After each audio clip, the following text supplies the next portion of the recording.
Emir'in mutfağına hoş geldiniz. Bugün sizlere pideli köfte tarifi yapmak istiyorum. Malzemeler: yarım kilo kıyma, 1 adet kuru soğan, 1 tatlı kaşığı tuz,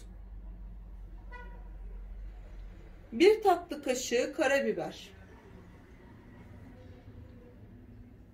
1 yemek kaşığı galeta unu, 2 yemek kaşığı tereyağı, 1 kase domates sosu, 1 adet bayatlamış pide, 5 adet sivri biber,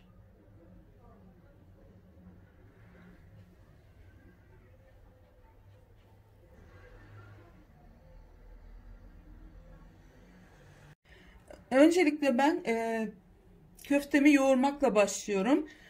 Bir tane soğanım vardı. Onu güzelce rendeledim. Şimdi onun suyunu sıkarak yoğurma kabımın içine koyacağım.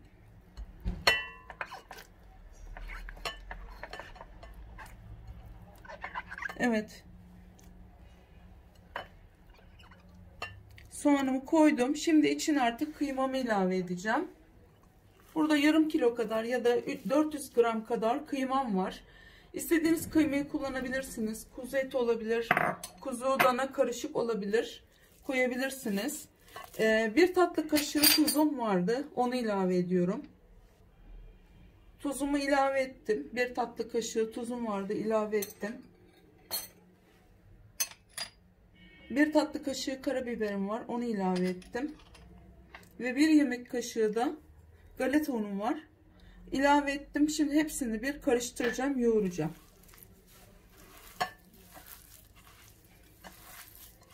Pideli köfte yapmamın amacı, bir tane bayat pidem vardı.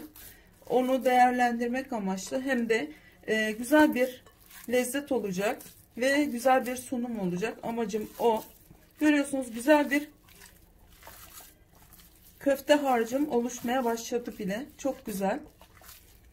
Şimdi ben bunları şekiller verip hemen kenarıya kaldırıp pidemi yapma, yani pidemi kesme aşamasına geçeceğim.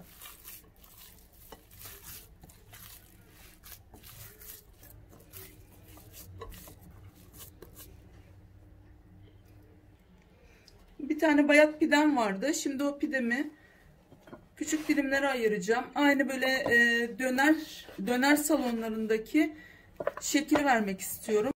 Pidelerimi bu şekilde kesiyorum küçük küçük. Bu dönerin altına serilen pideler şeklinde küçük parçalara ayırıyorum. Önemli olan pidemi ziyan etmemek ve çöpe gitmesini engellemek. Şimdi artık kesim işlerim bittikten sonra diğer işlerime devam edeceğim. Pidelerimi kestim. Köftelerimi de yuvarlıyorum. Çok az kaldı. Ben bunu döküm tavada yapacağım. Siz istediğiniz şekilde tost makinesinde yapabilirsiniz. Tavalarınızda yapabilirsiniz. İstediğiniz yerde yapabilirsiniz. Şimdi tavamı ısıtıyorum ve hemen ısınan tavamın üstüne köftelerimi koyuyorum.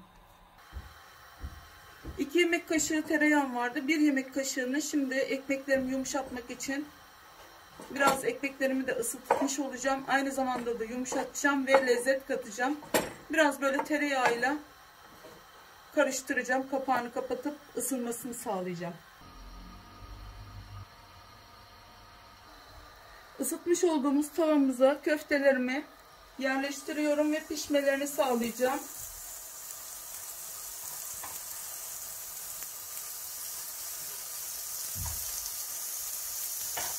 Döküm tavada çok güzel oluyor köfteler, etler.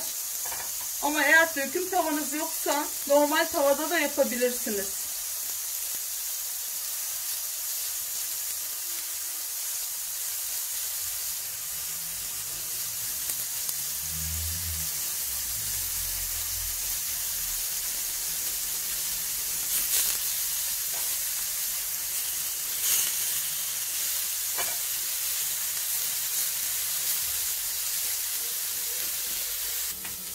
Sosumu da bir küçük tavaya alıp hemen içine biraz su ekleyip biraz pişireceğim. Evet, bu kadar yeterli. İçine su da ilave edeceğim. İsterseniz bunun yerine salça da kullanabilirsiniz. İçine su ilave edip bu şekilde hemen açıyorum ve biraz kaynamasını ve ekmeklerimi yumuşatması için yapıyorum bunu. Görüyorsunuz köftelerim de oluyorlar. Biraz daha pişsin, çevireceğim. Ekmeklerim de orada oluyorlar. Tereyağım erimiş. Ekmeklerimi şimdi çok güzel bir şekilde ıslatıp ve lezzetlendirecek. Köftelerim çok güzel bir şekilde mühürlendiler. İçinde suyu ve yağı bütün hepsini hapsetti. Görüyorsunuz, şimdi diğer tarafını pişirip artık neredeyse bitiyor işlemi. Ekmek kaşığı tereyağımı da buraya aldım. Soslamak için üstüne, ekmeklerimin üstüne böyle dökeceğim. Köftelerim oldu. Sosum da oldu. Sosumu da şöyle göstereyim. Kaynıyor. Şimdi artık normal ekmeklerimin üstüne sosla yumuşatacağım ekmeklerimi. Şimdi ekmeklerimi yumuşatma zamanı. Sulandırmış olduğum sosumu ekmeklerimin üstüne güzelce böyle gezdiriyorum, mis gibi. Evet, çok güzel olacak pidemiz. Bu kadar yeterli. Şimdi üstüne köftelerini ilave edeceğim.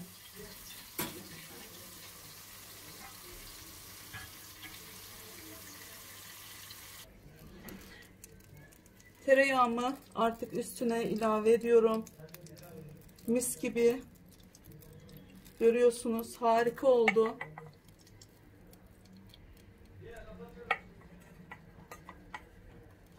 Siz de bu tarifi evde deneyip yapabilirsiniz. Kanalımı takip etmeyi, yorum yapmayı ve beğeni yapmayı lütfen unutmayın. Afiyet olsun.